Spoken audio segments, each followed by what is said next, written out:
नमस्कार दोस्तों, मैं आनंद पत्की। आज मैं आया हूँ मुर्शी के पहाड़ों में, जहाँ पे मेरे जो दोस्त है अशोक सातपुते जी, उनके खेत पे इनका बाम्बू का प्लांटेशन है। आप देख सकते हो, बहुत ही अच्छे बाम्बू, इनके पास अच्छे बाम्बूज का कलेक्शन है। मैं आज आपको यहाँ पे दिखाना चाहता हूँ। मुझे हर कोई सवाल पूछता है कि बाम्बू में इंटरक्रॉप क्या हो सकता है। तो अशोक जी का जो फार्म है वो बहुत ही बेस्ट एग्जाम्पल है कि आप परमानेंट एग्रीकल्चर विद बाम्बू कैसे कर सकते हैं। यहाँ पे पूरा इकोसिस्टम आज की तारीख में इनका सेट है। मैं आपको दिखाना चाहूँगा कि ये बड़ा कोकम का ट्री है और वो कोकम का फ्रूट गिर के यहाँ पे दूसरा जनरेट भी हो गया है, नया जनरेट हो गया है। आप इस तरफ अगर देखें तो आपको दिखेगा कि यहाँ पे तेज पत्ते का प्लांट है, लगा हुआ है। ये तेज पत्ते के प्लांट से भी अच्छा मुनाफा कमा सकते हैं। ये बहुत ही अच्छा इंटरक्रॉप का जरिया हो सकता है। इससे तेज पत्ते से वो दालचीनी भी निकलता है, जिसे मसाले के अंदर इसे यूज किया जाता है। आप ये देख रहे हो, इस तरफ पीछे में बाम्बू है, यहाँ पे तेज पत्ता है। तेज पत्ते के पीछे वापस आप मुझे कुछ बाम्बू की स्पीशीज दिख रही है यहाँ पे। और इतना अच्छा वेजिटेशन हो चुका है यहाँ पे, तो यहाँ पे ना पानी देने की ज़रूरत है, ना डिवीडिंग करने की ज़रूरत है। ये बिल्कुल सेल्फ सस्टेनेबल हो गया है। मुझे नहीं लगता यहाँ पे कभी डिवीडिंग भी हुआ था। इसके पहले इसमें से सिर्फ बांस निकलते हैं, और ये बाकी जो इंटरक्रॉप के जो प्रोडक्ट्स है वो भी इन्होंने नहीं प्रैक्टिस किए अभी रिसेंटली, पर इसमें से उनको अच्छा मुनाफा भी हो सकता है। आप देख सकते हो, तेज पत्ते का जो रूट सिस्टम होता है वो टैप रूट सिस्टम होता है, और फाइबरस रूट सिस्टम ये बाम्बू का है। तो बाम्बू का फाइबरस रूट सिस्टम जमीन की सतह पे 3 फीट की गहराई तक ही सीमित होता है, और तेज पत्ते का जो रूट सिस्टम है वो नीचे चला जाता है। कोकम ट्री का भी कुछ ऐसा ही है। अब यहाँ पे हम देख पा रहे हैं कि इन्होंने पहले इनका कोकोनट का प्लांटेशन भी था, वो काफ़ी ख़राब कंडीशन में जा रहा था, और कोकोनट के ऊपर काफ़ी मेहनत करनी पड़ती है। तो उन्होंने कोकोनट के साथ बाम्बू का इंटरक्रॉप किया। अब जैसे कि कोकोनट का यील्ड कम होते जा रहा है, मतलब कब हो ही रहा था, तब तक इनका बाम्बू का यील्ड शुरू हो गया। यहाँ पे इन्होंने मिर्ची, काला मिर्चा का भी प्लांटेशन है। कई सारा घना, मुझे नहीं लगता इन्होंने यहाँ से कुछ प्रोडक्शन लिया होगा, पर ये बिल्कुल सेल्फ सस्टेनेबल हो गया है। यहाँ पे इनके पास तेज पत्ता है, काला मिर्ची है, कोकोनट्स है, बाम्बू लगे हुए हैं। मैं कैशू का प्लांट भी देख रहा हूँ, मैंगो का प्लांट भी देख रहा हूँ, और यहाँ पे अरेका पाम भी वाइल्ड में आ रहा है। तो इस तरीके का जो स्केप होता है, इसमें बाद में आपको जाके एफर्ट्स लेने की ज़रूरत नहीं पड़ती। नमस्ते, मेरा नाम अशोक सातपुते है। ये जो आप देख रहे हैं ये 2017 का प्लांटेशन है। यहाँ पे जो अभी इकोसिस्टम जो डेवलप हो चुका है ये 8 साल की मेहनत है। और यहाँ पे जैसे आनंद जी ने बताया कि जो प्लांटेशन है तो यहाँ पे हम केले भी उगा रहे हैं, यानी कि जो माड़ बोलते हैं यहाँ पे, अरेका पाम जो वो भी है। तो नेचुरली यहाँ पे जो हमने सीड्स डाले थे तो वो अपने आप यहाँ पे सस्टेन हो रहा है।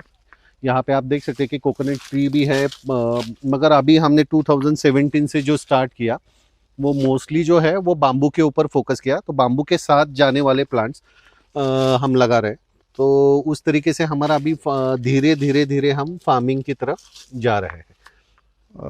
मुझे आपका खेत देख के मतलब इतना खुशी हो रहा है आज कि एक आइडियल फार्म कैसा होना चाहिए बाम्बू का, कि विदाउट प्रैक्टिसिंग मोनोकल्चर आपके यहाँ पे other than bamboo, bamboo is your primary source of income, पर अदर देन बाम्बू आप अगर यहाँ पे इन्वॉल्वमेंट अगर आपका रहता है ज़्यादा से ज़्यादा, तो आपको इनकम का जो बढ़िया पर्क्स है, ये बे लीफ और ये सिनेमम और ये ब्लैक पेपर, इसका बहुत अच्छा आपको एक इनकम सोर्स रहने वाला है।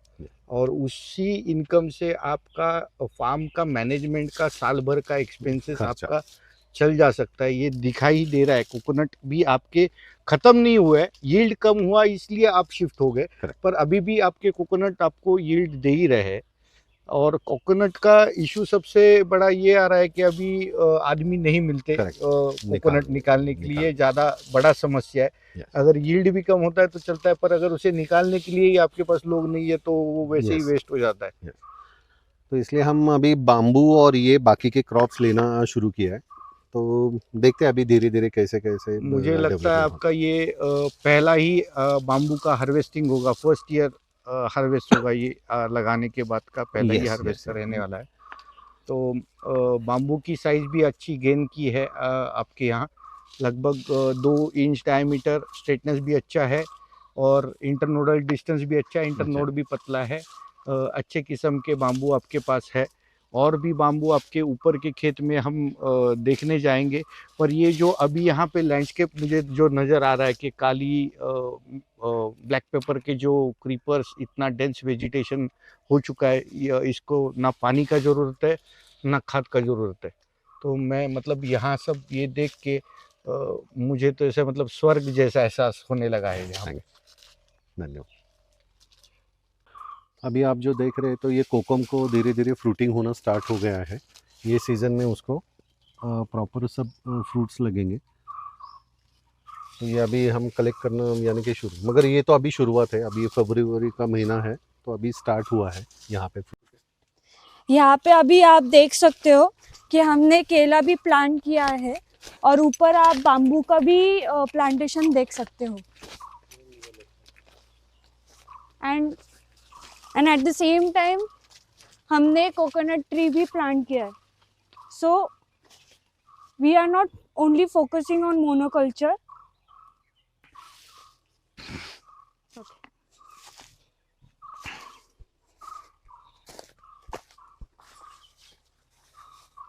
खेत पे चलते चलते मुझे एक जगह मिली है जहाँ पे मैं केन का प्लांटेशन भी देख पा रहा हूँ। केन अभी फ़िलहाल तो छोटा है, पर लगता है 4-5 साल में इसका प्रोड्यूस इसका भी शुरू होना है यहाँ पे। यहाँ पे भी नेचुरली ग्रो हो रहा है या ये लगाया है बे लीफ का प्लांटेशन, ये पता नहीं है, पर ऑलरेडी एग्जिस्टिंग है यहाँ पे। ये शायद ये नींबू का झाड़ है, ईड लींबू का झाड़ वो भी है। ये बड़ा आम का पेड़ है, बाम्बू है, सब कुछ है यहाँ पे। यहाँ पे कुछ नींबू के प्लांटेशंस भी दिख रहे हैं। ये शायद नींबू के प्लांट्स है, नींबू के प्लांट्स है या छोटे नींबू के, पता नहीं।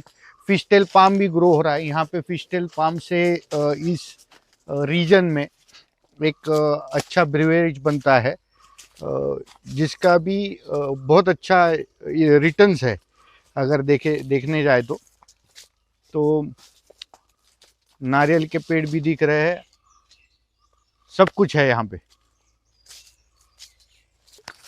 कि अभी हम दोनों का यील्ड गेन कर सकते हैं। मतलब हम ईड लींबू का भी अभी हार्वेस्ट कर रहे हैं and at the same time our bamboo is also matured.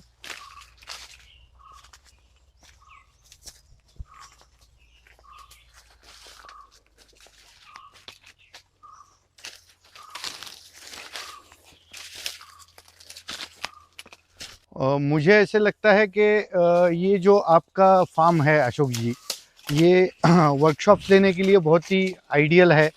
क्या हम इस बारे में हम ज़रूर सोचेंगे, हम इन फ्यूचर कुछ वर्कशॉप्स अगर ले पाए कि परमानेंट एग्रीकल्चर और प्लांटेशन विदाउट मोनोकल्चर की, सिर्फ बाम्बू को जैसे प्रमोट कर रहे हैं आज लोग कि बाम्बू का ही प्लांटेशन होना चाहिए, सिर्फ बाम्बू का होना चाहिए। कभी भी मोनोकल्चर की तरफ हमें जाना नहीं चाहिए, ऐसे लगता है हमें भी। और जो अवेयरनेस के लिए वर्कशॉप लेना तो बहुत ज़रूरी है, क्योंकि अगर लोगों को ये चीज़ समझ में आ जाती है कि नहीं अलग अलग प्लांट के साथ बाम्बू जा सकता है, तो बाम्बू का भी पैसा हो सकता है और दूसरे जो क्रॉप्स है उसके भी यानी कि हमें पैसा मिल सकता है उससे। तो शुरुआत में सिखा सकते हैं। हाँ, शुरुआत में कुछ ऐसे था, लोग कहते थे कि बाम्बू के साथ हल्दी का हमने इंटरक्रॉप किया, जो शॉर्ट टर्म, बहुत ही शॉर्ट टर्म। देखो शॉर्ट टर्म क्रॉप और एग्रो फॉरेस्ट्री क्रॉप दोनों भी एक साथ नहीं चल सकते। तो आपने ये जो कॉम्बिनेशन यहाँ पे बिठाया है कि tap root system and fibrous root system दोनों का यहाँ पे मेल है। इतना अच्छा डेंस कैनोपी हुआ है, सॉइल टेम्परेचर बिल्कुल कंट्रोल में रहता है। मैं देख पा रहा हूँ हर जगह पे लीफ लिटर का मल्च गिरा हुआ है जिसका स्लोली डिग्रेडेशन हो रहा है, जिसका कन्वर्जन ह्यूमस में हो रहा है। सॉइल टेम्परेचर कंट्रोल में रहने की वजह से यहाँ का जो माइक्रोबल एक्टिविटी है वो पूरे प्लांटेशन को सपोर्ट ही कर रहा है। तो ये बहुत ही मज़ेदार अनुभव है मेरे लिए। और कि मुझे ऐसा भी लग रहा है कि in this global warming era younger generation should explore this thing and Yes, should yes. get to know how much this is important यस, for our Definitely. next generation. Definitely yes. Ashok ji, मैं देख पा रहा हूँ कि लॉन्जिस्पर्टस अच्छा डायमीटर गेन कर रहा है आपके पास भी, स्ट्रेटनेस भी अच्छा है। कैसे यूटिलाइज करना चाहोगे इसे? अभी हम इसको मैट मेकिंग में और प्रोडक्ट में यूज़ कर रहे हैं। मगर अच्छा खासा लंबा इंटरनोडल डिस्टेंस भी अच्छा है। तो मैट मेकिंग में मेरे को बहुत, और स्ट्रिप्स बनाने में ये स्लाइवर्स अच्छे निकल रहे हैं। ये भी पढ़ा था कि इसके स्लाइवर बहुत अच्छे निकल रहे हैं। तो यानी कि आर्टिजन्स भी ये मटेरियल Prefer पाके कर रहे बहुत खुश हो रहे और हैं मैं कि नहीं, यानी कि लोकल बाम्बू में थोड़ा सा हार्ड जा रहा है इनको, मगर ये बाम्बू में उनको इजीली वो मैट बना रहे हैं। इजी हो जाती है। क्राफ्टमैनशिप के लिए वो अच्छा है ये मटेरियल। तो यानी कि मुझे भी ये स्पीशीज बहुत पसंद है। नीचे 25% में आपको वॉल थिकनेस अच्छा मिलता है। यहाँ पे देख सकते हैं कि वॉल थिकनेस इसका 25% 30% तक वॉल थिकनेस अच्छा है उसका बॉटम में। मतलब जैसे बम्बोसा बम्बोस यूटिलाइज होगा वैसे ही इसका 25% जो वॉल थिकनेस का, ज्यादा वॉल थिकनेस का मटेरियल वो यूज होगा और ऊपर में और टॉप में almost half centimetre wall thickness इसमें आ रही है। और इसमें जो स्ट्रिप्स है वो बहुत अच्छे निकल रहे, सॉफ्ट बम्बू है मगर हम उसको काम में ला सकते हैं अच्छी तरीके से मिलके, और दिखने में भी सुंदर है और हार्वेस्टिंग के लिए भी इजी है। यानी कि वॉल थिकनेस यहाँ पे भी अच्छा दिखाई दे रहा है आपके यहाँ। बहुत अच्छा वॉल थिकनेस गेन किया है, वॉल थिकनेस अच्छा है। तो जो फिनिशिंग और ये है वो इसमें मस्त मिल रहा है प्रोडक्ट के लिए। आपका ब्रांडिसी देखना है मुझे, तो थोड़ा आगे जाना पड़ेगा, बस थोड़ा ही 2 कदम दूर है।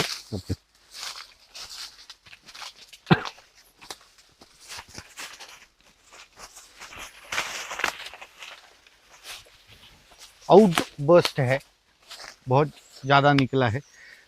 इसलिए मैं मतलब दर्शकों से आपको दिखाना चाहूँगा, यहाँ पे सॉइल डेप्थ 3 फीट से ज़्यादा है।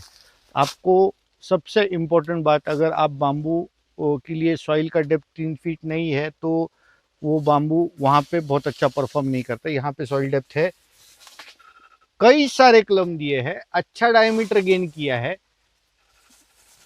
स्ट्रेटनेस है, ब्रांची नेचर कम है। मुझे तो ये बहुत पसंद आया। तो अच्छा, बेसिकली जो यहाँ पे दिख रहा है वो लगभग 4 साल पुराना है, और जो डायमीटर देना शुरू किया है वो लास्ट ईयर से ये डायमीटर मिलना शुरू है।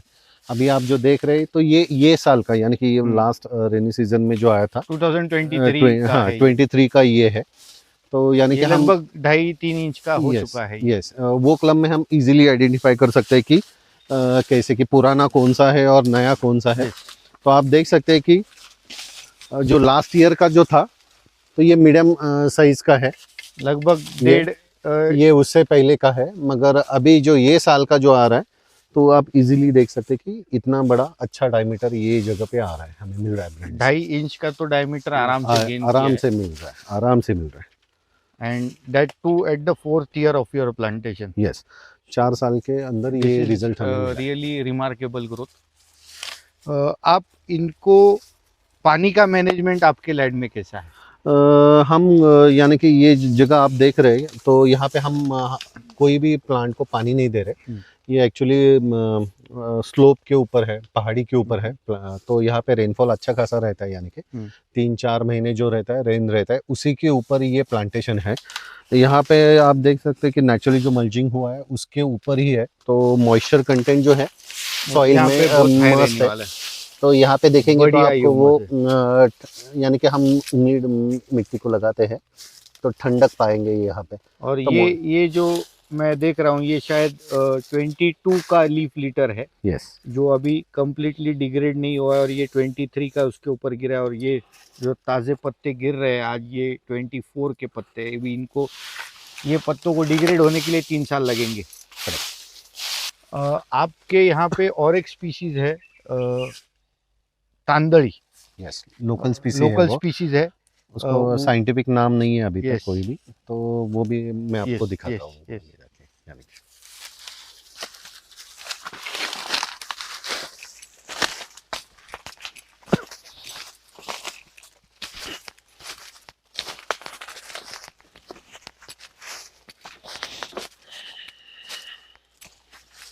सूडोऑक्सीटेनेंथेरा रिची, जो यही का लोकल स्पीशीज है। इंडिया का एक ही स्पीशीज है जो पूरा सॉलिड है, तो ये वो स्पीशीज है। ये स्पीशीज की हरकत ऐसी है कि नीचे से झुका हुआ आता है हॉकी स्टिक जैसा, और ऊपर जाके फैल जाता है। तो इसमें फिर भी ये रिसेंटली सूडोऑक्सीटेनेंथेरा में गए हैं। इसे पहले डेंड्रोक्लैमस में था। अब ये डेंड्रोक्लैमस, ये सूडोऑक्सीटेनेंथेरा, ये टैक्सोनॉमिस्ट लोगों का काम है, हम तो इसे रीची करके ही बोलते हैं। इसका और एक छोटा वेरिएंट है, वो आज मैं यहाँ पे देखने आया हूँ, जिसे तांदड़ी कहते हैं। तांदड़ी जो डायमीटर में कम होता है। हम इसी फार्म पे देखने की कोशिश करेंगे। अभी जो हम देख रहे हैं वो है तांदुल मेस। यहाँ पे तांदड़ी या तो तांदुल मेस ऐसे लोकल लैंग्वेज में बोला जाता है। पहले तो लोग ये फिशिंग रॉड करके ही यूज़ करते थे, यानी कि फिशिंग के लिए अच्छा मटेरियल है, सॉलिड मटेरियल है और इसकी बेंडिंग प्रॉपर्टीज़ भी अच्छी है। आप देख सकते हैं कि वो थोड़ा सा क्लाइंबिंग नेचर भी है इसका, तो ये दूसरे पेड़ के ऊपर अपना रास्ता बनाते हुए ट्रैवल भी करता है। जहाँ पे उसको कोई रुकावट है वहाँ से वो खुद मुड़ के आगे क्लाइंब करके जाएगा। मगर देख सकते हैं तो लगभग 11-12 फीट तक उसका अच्छा खासा मटेरियल अपने को काम के लिए आता है। और इसकी मोटाई देखते हैं तो फर्नीचर में बैक रेस्ट में जो मटेरियल जाता है, या हम सीटिंग एरिया में जो स्ट्रिप्स लगाते हैं या होल स्टिक लगानी पड़ती है पूरी की पूरी, तो ये मटेरियल वहाँ पे हम यूज़ कर सकते हैं। तो नोड टू नोड भी देखेंगे तो अच्छा खासा मटेरियल है, और वॉल थिकनेस और वो सॉलिड ने है, सॉलिड इसकी वजह से वो और बेंडिंग का प्रॉपर्टी है, दोनों उसको बहुत ही सूटेबल बना yes, देता है, काम में आ जाता है। तो ये एक बहुत बेहतरीन स्पीशीज है। और एक आपके पास, आपके खजाने में स्पीशीज है जो और कहीं नहीं मिलती, जिसका नाम डोपिल है। ढोपिल है, लोकल में उसको ढोपिल बोला जाता है, मगर अभी ये साल वो थोड़ा फ्लावरिंग में है, यानी कि तो वो तो यहाँ से आगे जाके हम देख सकते हैं। सिमिलर टू स्ट्रिक्टस, सिमिलर टू मांगा, but more into productivity. Yes, तो आज उसका भी फ्लोरिंग देखेंगे। ये स्पीशीज डोपिल स्पीशीज है, इसके बारे में आप जानकारी हमको दे। तो बेसिकली ये लोकल स्पीसी है, वेस्टर्न घाट में आने वाली है, और पुणे के जो रीजन है यानी कि जैसे बोरवेला, पांचेत और मुंशी, इसमें ये लोकली ये अवेलेबल है। मगर इसका भी कोई साइंटिफिक नाम नहीं है, लोकल में इसको ढोपिल बोलते हैं। ये नोट पे उसको मोटाई ज़्यादा रहती है, थोड़ा सा श्रिंकिंग, मॉइस्चर कम होगा ड्राई होने के वक्त, वो यहाँ पे बड़ा रहता है और यहाँ पे अंदर में थोड़ा कम होते जाता है। और ये देख सकते थे ये अच्छा खासा कंस्ट्रक्शन मटेरियल है, हम ये कंस्ट्रक्शन में स्ट्रक्चर्स में ये मटेरियल यूज़ करते हैं। स्ट्रेटनेस भी अच्छा खासा है, हार्वेस्टिंग में भी वो इजी रहता है, यानी कि हम आगे जाके देख सकते हैं कि उसका वॉल थिकनेस भी अच्छा है, और हार्वेस्टिंग करना है अपने को तो हम यानी कि डेंस क्लम्पिंग नहीं है उसको, हम यानी कि अंदर जाके भी उसको हार्वेस्ट कर सकते हैं, इजीली हार्वेस्ट कर सकते हैं। यानी कि मुझे अगर ये वाला निकालना है तो मैं अंदर जाके उसको हार्वेस्ट कर सकता हूँ। तो ये वॉल है, थिकनेस इसका अच्छा है, इसका वॉल थिकनेस अच्छा है, यानी कि बॉटम में लगभग जो आप देख सकते हैं। ये स्पीशीज को हम रीजन स्पेसिफिक कहेंगे। करेक्ट, क्योंकि अगर इसका प्लांटिंग मटेरियल हम खोजने जाए या इसे स्प्लिट करने जाए, इसका पौधा बनाने जाए, तो ये बताना मुश्किल है कि वेस्टर्न घाट का रीजन छोड़ के ये कहीं और दूसरी जगह परफॉर्म पे करेगी, क्योंकि हमने अभी भी 2 स्पीशीज पहले देख चुके हैं जो तांदई और उड़ा थे, और ये भी यही रीजन के लोकल स्पीशीज है। यस। तो अभी आप देख सकते हैं कि ये साल इसको फ्लावरिंग है, यानी कि इसको, यानी कि सभी को नहीं मगर ये जगह पे आपको फ्लावर्स उसके आ चुके हैं। तो इसके बारे में सुना था कि इसके स्टराइल सीड्स होते हैं, तो देखते हैं अगर इसमें कुछ सीड्स सेट होते हैं और इससे अगर कुछ पौधे बन सकते तो ये एक अच्छी स्पीशीज कहलाई जाएगी। पर सुना तो नहीं है कि अभी इसका सीड देखा है किसी ने। नहीं किसी ने। तो अशोक जी, आज आपके फार्म का सफ़र आज यहाँ समाप्त करते हैं। आपका बहुत बहुत धन्यवाद। आपने हमको जो आपके पास जो खजाना है 2-4 स्पीशीज़ का जो कहीं नहीं और है, वो आप हमारे दर्शकों को देखने का मौका दिया। उसके लिए हम आपसे धन्यवाद कहते हैं। और आगे के एपिसोड में हम हमारे दर्शक आपसे ये देखना चाहेंगे कि आपने जो बाम्बू का जो पॉली हाउस बनाया है वो हमें देखना है। आपकी फैक्ट्री भी हमको देखनी है, तो ये हम हमारे दर्शकों को दिखाना चाहते हैं। धन्यवाद। आप अगली बार भी आपका स्वागत ही होगा। तो आप यानी कि आपके दर्शकों को ये दिखा पाएंगे नेक्स्ट टाइम जब आप आएंगे। तब तक हमारा काम भी पूरा हुआ रहेगा, तब तक हमारा वर्कशॉप का सेटअप भी ठीक से हुआ रहेगा, तब हम मिलेंगे, ज़रूर मिलेंगे। ओके, धन्यवाद।